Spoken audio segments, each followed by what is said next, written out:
story kicks off out in the middle of the ocean, showing a spot many feet below the surface.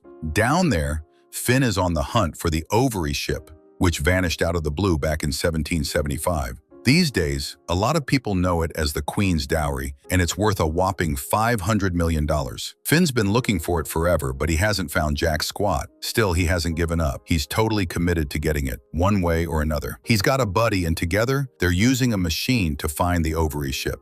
The machine can pull stuff up from the bottom of the ocean, but it gets overloaded and a small fire starts. It spreads so fast they don't even realize what's happening because they're so deep down. The fire gets so big that the whole boat blows up and crashes straight into the ocean. The explosion is so powerful it sends both of them flying. Finn finds a piece of glass that looks like it's from some ancient dining set. He rushes over and shows his buddy, Foles. They're stoked because they know they're in the right spot. But then they look over and see that their boat is gone. That's when they figure out the truth. That ancient dining set is just a piece of their toilet seat. Now their whole boat is at the bottom of the ocean. It's that classic moment of being super happy one second and bummed out the next. Just as they're trying to get over it, a boat pulls up with two dudes on it who have guns pointed at them. They tell them, "Our boss wants to see you." The scene shifts to this mobster named Big Bunny, who's just chilling on his huge $1 million yacht. Turns out Finn owes him money and hasn't paid him back. Bunny's like, "Get out of my sight and kill him." Finn tries to pull a fast one and tells him he found something nobody's ever seen before. He shows him the piece of glass and claims it's part of the Queen's Dowry, which was lost 400 years ago.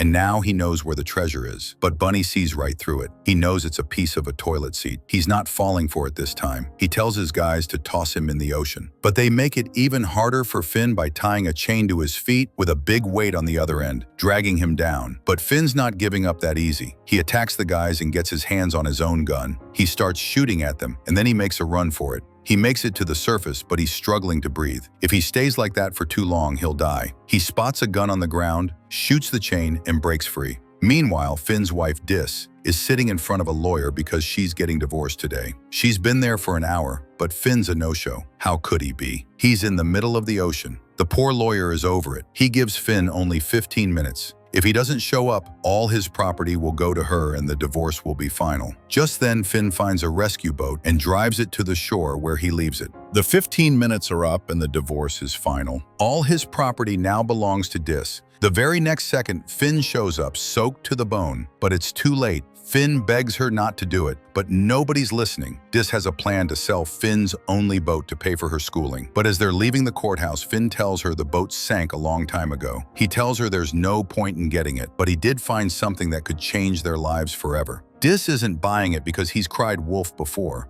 This time he shows her the picture on the plate. Dis says she's seen it before. Finn tells her he got it from the Queen's Dowry, and he knows for a fact that the treasure is nearby. He tells her she should come with him. But Dis smacks him on the head and walks away. She needs the money, but she doesn't tell him that. She goes straight to her old boss, Nigel, who's a billionaire. He's on a huge yacht waiting for his daughter, Jenna, who needs to get to an island. Dis is surprised because the island is far away. But Nigel tells her not to worry. Jenna's coming in on a chopper. Finn goes to his buddy Foles because he desperately needs money. He knows if he doesn't find an investor, he'll lose the treasure. Foles tells him that Nigel is staying nearby and that his daughter, Jenna, is coming on a chopper. He tells him to befriend her, and that'll get him the money he needs. Finn likes the idea. He's kind of got a big head about how good-looking he is, so this is a chance to prove it. Jenna arrives on her chopper, and Finn takes off after her in a boat. All of a sudden, her hat flies off. Finn sees this and knows it's his chance to impress her. He shows off his mad skills and quickly snags the hat. But just then, Jenna's giant boat crushes his little boat, and he gets hurt. Everyone rushes to help him. Nigel comes over, and Jenna tells him that this guy risked his life to save her hat, so Nigel invites him to stay for dinner. This is exactly what Finn wanted. But when they sit down for dinner, Dis shows up with the food. When she sees Finn, she gets mad and throws the food at him. Nigel gets both of them and asks what's the deal. Dis explains they used to be married, but they're not anymore. Now Nigel asks about Finn's job, and he explains he's a treasure hunter. He says he's on the trail of a ship that went missing in 1775, right where they are. Nigel's like, "How can you be so sure it's just missing? It could have sunk." Finn explains that the ship's name was Ovary, and it could handle any storm or huge wave. All the other ships sank, but Ovary didn't. He says the captain was seen 3 years later in a city, and people believe he hid the treasure, which is worth $500 million.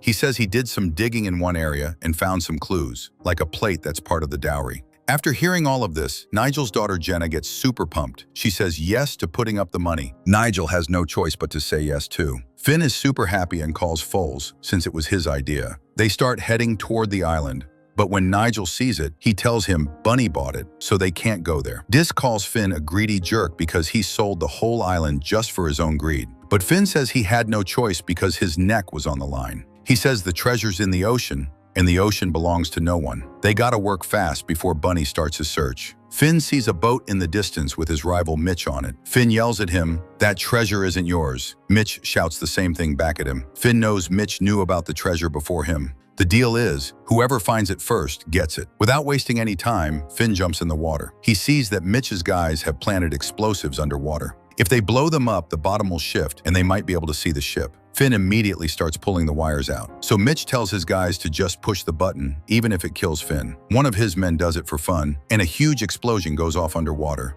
Finn is thrown back by the blast, but he gets his hands on a Spanish sword. He gets back to the surface with the sword. The blast sends him straight to Mitch's boat. Mitch's guys beat him up, and the sword ends up on Nigel's boat. When he gets back, he tells his buddy that this is just the beginning. There could be so many more swords and other stuff down there. They gotta work fast or someone else will win the race. At night, Dis feels bad for Finn. She said a lot of mean things to him. She kinda misses him. She goes to his room, but he's not there. He's on the island fighting Bunny's crew. Bunny shows up and Finn gives him a deal. If he lets him go, he'll give him 10% of the treasure. But Bunny's a bloodthirsty guy, and he's not forgetting that Finn owes him money. He says he wants it all. And if he doesn't get it, he'll be after Finn's neck. After saying that, his men beat him up and throw him in the water. When Finn gets back, he sees Dis sitting outside. She asks him how much money he took. He says 100 grand. Now things are getting real dangerous. They gotta find that treasure fast. The next morning, they jump in the water to get the treasure as fast as they can. But after a whole day of searching, they come up empty-handed. Everyone's bummed out and asks Finn if there's even a treasure here. Finn says he still thinks there is. The water is super clear, and if the ovary was here, they would have seen it after all this searching. But it's nowhere to be found, so maybe they're just wasting their time. Just then, the captain comes over and says a storm is rolling in, and they need to go north. Nigel agrees. A light bulb goes off in Finn's head. He goes to the captain and asks why they're going north. The captain says the water is shallow there and surrounded by rocks, so the storm won't be as bad. Finn realizes the original captain must have thought the same thing and gone there too. Without wasting any time, he goes to the north and dives in at night. After a long search, Finn finally sees the top of the ship, and they both know for sure it's here. The next day, they find a bunch of pieces of the ship, but they don't find the one thing they're looking for, the treasure. So Dis tells him they need to explore the island for more clues. They find an old church and a bunch of books inside. They read one and realize it's a man's diary. He wrote that he wasn't the first person to come here. A woman named Ovary was here before him, and her grave is right outside the church. When Finn hears her name, he realizes it's a clue. Ovary was also the name of the ship. They dig up the grave and find a box. Inside is a book that's more than a map. It's the diary of the Ovary ship's captain. The captain wrote that he wandered around here for a long time but couldn't find a good place to hide the treasure. But in December, he found the perfect spot. The place is called The End and has a cave that connects to the ocean. But the cave is full of water for 11 months of the year, and it's only dry in December. That's all the info Finn needed.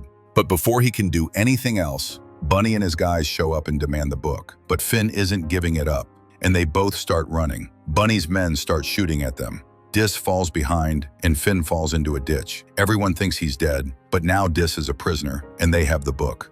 They read the book and get to the spot, which is a well on top of a cliff that connects to the ocean. They tell Dis to go inside, but she says no, so they force her to go inside. That's when she finally sees it, the treasure. She doesn't want to give it to Bunny, so she comes up with a plan to distract them. Dis realizes that waves crash on the treasure, sending a jet of water to the top. So she puts a box of gold coins in the water, and when a wave comes, she drops the box in it. The box goes to the bottom, and all the gold coins rain down. They know the treasure's here and send 2 guys down to get it.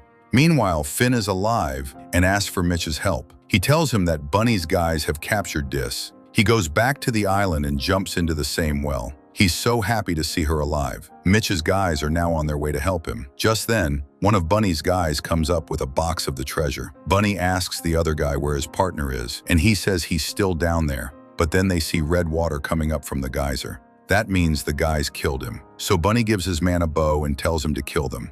But then, Mitch and his guys show up. When Mitch sees that Bunny sent one of his men down, he jumps in the water to kill him. Now it's a huge fight. Bunny thinks it's best to run, but he still wants the treasure. As Dis is climbing up, he grabs her and flies off in a plane. Finn sees this and uses Jenna's speedboat to get to the plane. They get into another fight, but Dis pushes him, and he falls out of the plane. On his way down, he shoots the plane's fuel tank. The plane starts crashing fast. They try to control it, but it crashes into the ocean. Dis thinks Finn is a goner, but he's alive. He asks her if she'll marry him again, and she says yes. In the next scene, they're married and have the whole treasure. They put some of it in a museum, and the government gives them a ton of cash. They're super happy, and that's the end of the story. If you dug the story, be sure to hit that like button and subscribe to the channel. I'll see you in the next video. Thanks so much for watching. Peace out.